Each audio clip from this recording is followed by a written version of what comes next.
সুপ্রিয় দর্শক, আসসালামু আলাইকুম। অন্তর্বর্তীকালীন সরকারের প্রধান উপদেষ্টা ডক্টর মোহাম্মদ ইউনূস বর্তমানে বাংলাদেশের রাষ্ট্রপতি হওয়ার চেষ্টা চালিয়ে যাচ্ছেন। ঠিক এরকম একটা দাবি করে মন্তব্য করেছেন রাজনৈতিক বিশ্লেষক গোলাম মাওলা রনি। তিনি সেখানে বেশ কয়েকটি ফ্যাক্টর তুলে ধরেছেন যে কী কারণে ডক্টর মোহাম্মদ ইউনূস এখন বাংলাদেশের রাষ্ট্রপতি হওয়ার চেষ্টা চালাচ্ছেন। প্রশ্ন হইল, গোলাম মাওলা রনির দাবি কতটুকু সত্য? ডক্টর মোহাম্মদ ইউনূস কি আসলেই বাংলাদেশের রাষ্ট্রপতি হওয়ার চেষ্টা চালাচ্ছেন কিনা, নাকি তাকে বাংলাদেশের রাষ্ট্রপতি করার জন্য আমেরিকা চেষ্টা চালাচ্ছে? বিএনপি তাকে কি রাষ্ট্রপতি করবে কিনা, নাকি বিএনপিরও সদিচ্ছা রয়েছে তাকে রাষ্ট্রপতি করার? এর বাইরেও একটি প্রশ্ন থাকে, ডক্টর মোহাম্মদ ইউনূসকে বর্তমান বাস্তবতায় বাংলাদেশের জনগণ তাকে রাষ্ট্রপতি হিসেবে গ্রহণ করবে কিনা, আমি সেসব নিয়েই আলাপ করব। প্রথমত, আমি গোলাম মাওলা রনি যে দাবি করেছেন সেই দাবিটাই তুলে ধরবো, তিনি আসলে কিসের বেসিসে এই দাবিটা করছেন। তিনি সেখানে আসলে দুটা জিনিস বলেছেন যে কি কারণে ডক্টর মোহাম্মদ ইউনূস এই চেষ্টা চালাচ্ছেন। তিনি বলছেন যে ডক্টর মোহাম্মদ ইউনূস এখন নিগৃহীত একজন মানুষ। তার যে আন্তর্জাতিক খ্যাতি ছিল এবং আন্তর্জাতিক অঙ্গনে তিনি যে এতদিন ধরে চষে বেরিয়েছেন, বাংলাদেশের রাজনীতিতে যুক্ত হওয়ার কারণে বা বাংলাদেশের সরকার প্রধান হওয়ার কারণে, এমনকি তার সরকারের সময় যে অপশাসন হয়েছে তার কারণে এখন তিনি আন্তর্জাতিক কমিউনিটিতে খুবই অগ্রহণযোগ্য একজন ব্যক্তিতে পরিণত হয়েছেন। মানে তার সরকারের সময় যে যে ঘটনাগুলো ঘটেছে, এখানে মৌলবাদের উত্থান, তারপরে আপনার অন্যান্য যেসব মব কালচারের উত্থান ঘটেছে, মাজারে হামলা, যেসব ঘটনা ঘটেছে, এবং তার সরকার যে কতটা অদক্ষ এবং অব্যবস্থাপনার পরিচয় দিয়েছে, এটা তো বাংলাদেশের মানুষই সাক্ষী, আন্তর্জাতিক কমিউনিটিও সেগুলো দেখেছে। তো তিনি সেটাকে গ্রাউন্ড হিসাবে ব্যবহার করেছেন যে ডক্টর মোহাম্মদ ইউনূস এখন আন্তর্জাতিকভাবে একজন নিগৃহীত মানুষ, তাকে কেউই পছন্দ করছে না। আগে যে তিনি কাজগুলো পেয়েছিলেন, যে কাজগুলো তিনি করতে পেরেছিলেন, এখন সেগুলো করতে পারছেন না এবং ইউরোপ আমেরিকা তাকে সেভাবে আর গ্রহণ করছে না। এটা হলো তার প্রধানতম একটা পয়েন্ট। আরেকটা পয়েন্ট হলো যে বাংলাদেশে যে আওয়ামী লীগ সরকারের পতন হয়েছে, গোলাম মাওলা রনি বলছেন এখানে আমেরিকার তো একটা হাত আছে। এই যে যারা এই অভ্যুত্থানের ক্ষেত্রটা তৈরি করেছে, এর পেছনে আমেরিকান যারা কাজ করেছে বা আমেরিকার এজেন্ট হয়ে যারা কাজ করেছে, তাদের মধ্যে একজন যদি ডক্টর মোহাম্মদ ইউনূস হয়ে থাকেন, তাহলে তিনি ইতিমধ্যেই খরচের খাতায় পড়ে গেছেন। এটা স্পষ্টত তিনি কি ইঙ্গিত দিচ্ছেন? খরচের খাতায় পড়ে যাওয়া মানেই বলতে আমরা কি বুঝি? লোকটা হত্যাযোগ্য হয়ে উঠেছে বা তাকে হত্যা করা হবে বা তিনি আর নাই, কোনো দৃশ্যপটে নাই, এরকম হিসাবে তিনি তাকে বিবেচনা করছেন। অর্থাৎ আওয়ামী লীগ যদি ফেরে, ডক্টর মোহাম্মদ ইউনূসের কি হবে, তিনি বাংলাদেশে আর ফিরতে পারবেন কিনা, সেই ইঙ্গিত দিচ্ছেন। পাশাপাশি তিনি আরেকটা ইঙ্গিত দিচ্ছেন যে আমেরিকা যাকে একবার ইউজ করে ফেলেছে এবং তাকে আর দ্বিতীয়বার তাকে গ্রহণ করবে না বা তাকে আর পরবর্তী কোনো কাজে লাগাবে না, এটাও তিনি ইঙ্গিত করতে পারেন। এই হইল তার পয়েন্ট। প্রথমত, তিনি আসলে তার সরকারের সময়ে যে ঘটনাগুলো ঘটেছে এর কারণে তিনি আর আমেরিকা ইউরোপে আর সেভাবে গ্রহণযোগ্য থাকবেন না এবং সেখানে তিনি থাকতে পারবেন না। এখন তিনি চাচ্ছেন বাংলাদেশের রাষ্ট্রপতির মতো একটা সুরক্ষিত পদে তিনি থাকতে, যাতে ওই বঙ্গভবনে থেকে তিনি নিজের শেষ জীবনটা ভালোভাবে পার করতে পারেন এবং যার মাথার উপর বিএনপির ছায়াটা থাকবে। গোলাম মাওলা রনি স্পষ্টত এই কথাটা বলছেন। তা আমরা একটু দেখি প্রথমত ডক্টর মোহাম্মদ ইউনূস কি সেই চেষ্টা চালাচ্ছেন কিনা। ডক্টর মোহাম্মদ ইউনূস সেই চেষ্টা চালাতে পারেন। গোলাম মাওলা রনি যে কথাগুলো বলেছেন, আমি তার কথা খুব বেশি গুরুত্ব দিই না, অনেক সময় অনেক কথাকেই গুরুত্ব দিই না। তিনি অনেক রসকস মিশিয়ে কথাবার্তা বলেন, এগুলোতে অনেক এক্সাজারেশন থাকে, অনেক কিছু থাকে, এবং ইউটিউবিং করলে, টক শোতে করলে অনেকে এইসব টাইপের কথাবার্তা বলে, তিনি অনেক সময় বলেন। তবে ডক্টর মোহাম্মদ ইউনূসের মধ্যে এই ইচ্ছা, এই আকাঙ্ক্ষা থাকতে পারে। এই আকাঙ্ক্ষা থাকার মেইন পয়েন্ট হলো তিনি অন্তর্বর্তীকালীন সরকারে বসেও তিনি বাংলাদেশে আরও দীর্ঘ সময় ক্ষমতা থাকার প্রচেষ্টা তিনি কিংবা তার সরকার চালিয়েছেন, এবং তার সরকার যদি এই প্রচেষ্টা চালিয়ে থাকে, এখানে তার দায়ও থাকে। এবং আমরা দেখেছি যে তাকে 5 বছর ক্ষমতায় রাখা হোক, এরকম কথাবার্তা বলা হচ্ছিল। তিনি নিজেও একটি সাক্ষাৎকারে বলেছেন যে অনেকে তো চাচ্ছেন আমি 5 বছর থাকি, 10 বছর থাকি, 20 বছর থাকি। অর্থাৎ তার মধ্যে ক্ষমতায় থাকার একটা ইচ্ছা, একটা খায়েশ ছিল। এখন যে তিনি রাষ্ট্রপতি হওয়ার খায়েশ দেখাচ্ছেন না বা ইচ্ছা দেখাচ্ছেন না, এটা কেই বা বলতে পারে? নিশ্চয়ই থাকতে পারে, এবং রাষ্ট্রপতি খুবই একটা সুরক্ষিত পদ। বাংলাদেশে শেখ হাসিনার পতন হয়েছে, কিন্তু তাদের রাষ্ট্রপতি কিন্তু ঠিকই রয়ে গেছে, তাকে কিন্তু সরানো যায়নি।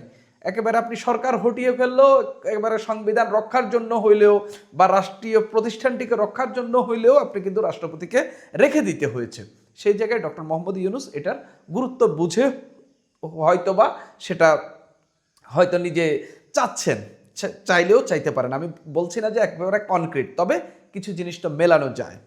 আমেরিকা তাকে বসাবে কিনা, গোলাম মাওলা রনি যদিও বলছেন আমেরিকার কাছে তার আর কোনো গ্রহণযোগ্যতা নেই, তবে বিএনপি যেহেতু আমেরিকার আরেকজনকে বা আমেরিকার নাগরিকত্ব নেওয়া, যার বিরুদ্ধে অভিযোগ আছে যে ডক্টর খলিলুর রহমান বর্তমানে যিনি পররাষ্ট্রমন্ত্রী, যাকে আমেরিকান নাগরিক হিসেবে অনেকে চিহ্নিত করেন এবং অনেকে বলে থাকেন তিনি এখনও আমেরিকান নাগরিক আছেন, সেই ব্যক্তিকে যেহেতু এখানে পররাষ্ট্রমন্ত্রী হয়েছেন, ডক্টর মোহাম্মদ ইউনূসকে নিয়েও আমেরিকার ইচ্ছা থাকতে পারে। যদিও গোলাম মাওলা রনি বলছেন যে আমেরিকা তাকে ইতিমধ্যে খরচের খাতায় ফেলে দিয়েছে, তার এখন কোনো গ্রহণযোগ্যতা আমেরিকার কাছে নেই।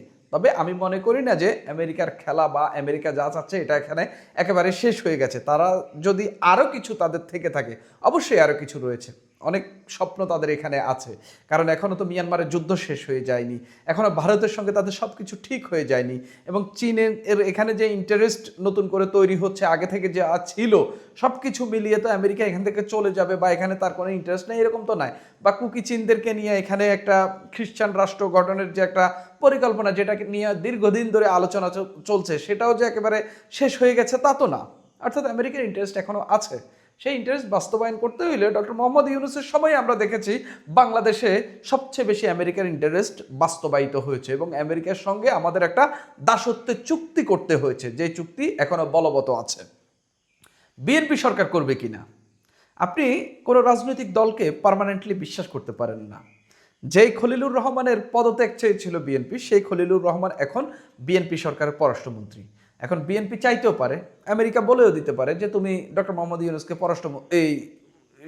রাষ্ট্রপতি করো, এবং বিএনপির পক্ষ থেকেও এখনও চুপ্পুকে সরানোর কিন্তু কোনো প্ল্যান নেই।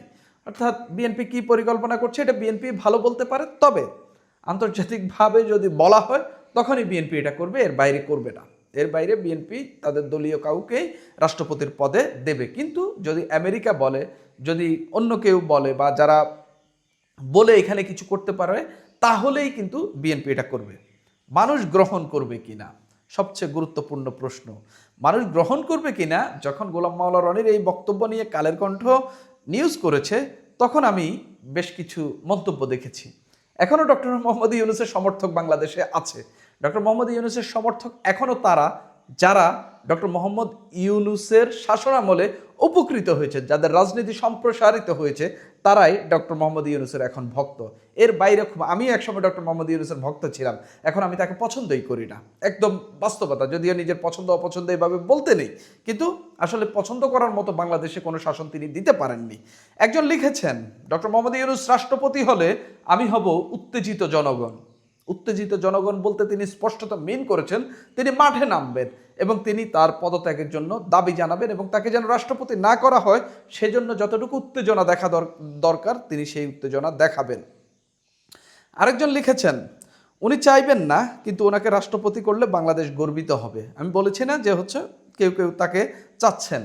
আবার আরেকজন মস্করা করেই লিখেছেন, হতেও পারেন যিনি নোবেলের শান্তি তো নিয়েছেন তিনি বাংলাদেশে শান্তি দিতে পারেন। তো আমরা দেখেছি 18 মাস তিনি কেমন শান্তি